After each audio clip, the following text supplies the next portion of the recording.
Saudara-saudariku yang terkasih dalam Tuhan Yesus Kristus, saatnya bagi kita untuk merenungkan seri ke-32 dari penggalian dan pembahasan surat Kolose. Bacaannya bagi kita terdapat di dalam Kolose pasal 4 ayatnya yang pertama, yang berbunyi demikian: Hai tuan-tuan, berlakulah adil dan jujur terhadap hambamu. Ingatlah, kamu juga mempunyai Tuhan di sorga. Kita berdoa. Segala puji, hormat, dan syukur bagi nama-Mu ya Bapa di dalam Tuhan Yesus Kristus. Hati kami melimpah-limpah dengan syukur dan puji-pujian kepadamu. Dan juga hati kami terbuka bagi kebenaran firman-Mu yang sudah kami baca. Dan kami akan merenungkan bersama-sama pada saat ini di dalam nama Yesus. Amin. Renungan kita hari ini berjudul Majikan Sejati. Majikan Sejati.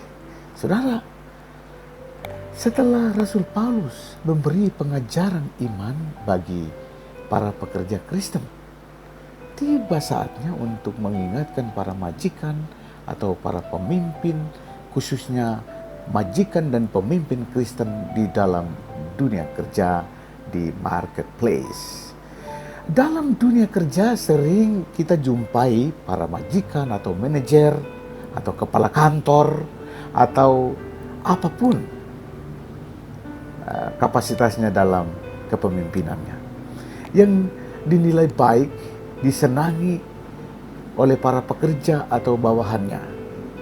Namun tidak sedikit pula para pemimpin dalam dunia kerja yang tidak disenangi oleh para hamba atau bawahannya karena tidak jujur, tidak adil, bahkan bengis, sehingga tidak memperlakukan para pekerjanya secara manusiawi. Saudara terkasih, karena itu di dalam ayat ini Rasul Paulus menegur, sekali lagi Rasul Paulus menegur atau memperingatkan para majikan atau para pemimpin agar hendaknya mereka memperlakukan para pekerjanya dengan adil sebagai majikan atau pemimpin yang mengenal Tuhan. Harus ada perbedaan antara majikan yang mengenal Tuhan, yang hidup di dalam Tuhan, dengan majikan lain. Jangan sampai terbalik. Justru kita yang mengenal Tuhan, justru kita yang sudah melayani Tuhan sebagai seorang pemimpin di dalam kawasan kepemimpinan kita, kita justru menjadi orang-orang yang tidak dapat memberikan kesaksian tentang seorang pemimpin Kristen yang dapat memberikan teladan Kristus di dunia kerja. Saudara, disinilah letak perbedaannya, bukan? Perbedaan antara pemimpin yang takut Tuhan dan yang tidak takut Tuhan. Lalu, bagaimana sih karakter yang disyaratkan bagi majikan Kristen yang sejati? Apa karakter dari seorang majikan yang sejati? Pertama, harus menyadari bahwa hidup, gerak-gerik, dan gaya kepemimpinannya dipantau atau disaksikan dan juga dinilai oleh banyak orang yang berada di sekitar kita. Jadi bahwa sebagai seorang pemimpin, sebagai seorang majikan, seluruh hidup kita, gerak-gerik kita, gaya kepemimpinan kita itu dipantau dan juga dinilai. Para pemimpin, majikan, pemilik perusahaan, atau apapun jenis kepemimpinan yang sementara Anda kendalikan, tidak hidup dalam ruang hampa. Karena itu Rasul Paulus menyapa para majikan dengan sapaan, "Hai tuan-tuan."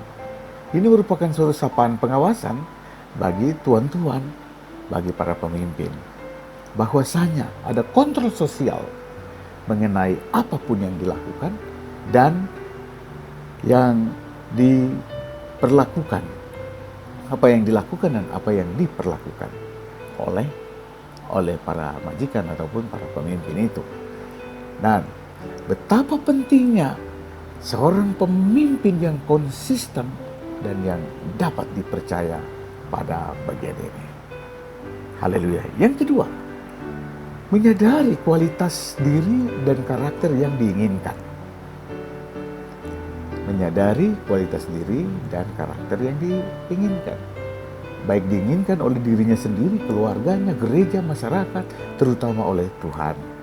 Dalam ayat ini, Rasul Paulus menegaskan adanya nilai spiritualitas yang harus dikedepankan dalam dunia kerja, terutama harus diusung oleh para pemimpin-pemimpin Kristen. Nilai-nilai dimaksud adalah kejujuran, keadilan, kebenaran, kemampuan untuk berkomunikasi dengan baik dan benar, inspiratif, bertanggung jawab, sehingga memiliki integritas diri yang kuat, dengan memiliki nilai-nilai yang kudus, menolong proses dan pencapaian kerja yang bernilai kekudusan, tanpa dinodai oleh berbagai praktek dosa. Dan yang ketiga, yang terakhir, menyadari bahwa di atas langit ada langit. Inilah yang diungkapkan Rasul Paulus di sini, bahwa ingatlah bahwa kamu pun mempunyai Tuhan di sorga. Peringatan ini, saudara, benar-benar ditujukan bagi para majikan atau pemimpin yang sudah percaya kepada Yesus Kristus sebagai Tuhannya dan mempunyai kepastian hidup yang kekal. Kepada para pemimpin atau majikan yang seperti itu, memberikan kepemimpinan mereka harus mencamkan dengan sebaik-baiknya bagaimana dia harus memimpin dan memperlakukan para bawahannya dalam menjalankan perannya. Seorang pemimpin Kristen tidak hanya dikontrol secara sosial, tetapi terutama dikontrol secara religi. Dalam hal ini langsung dipantau oleh Tuhan sendiri. Tuhan yang Maha Pelihat itu mengontrol setiap pikiran, perkataan, dan perbuatan kita. Karena itu, saudara, anjurannya adalah bertindak baik dan jujur, bijaksana, dan saleh terhadap para hamba atau bawahannya. Haleluya. Amin.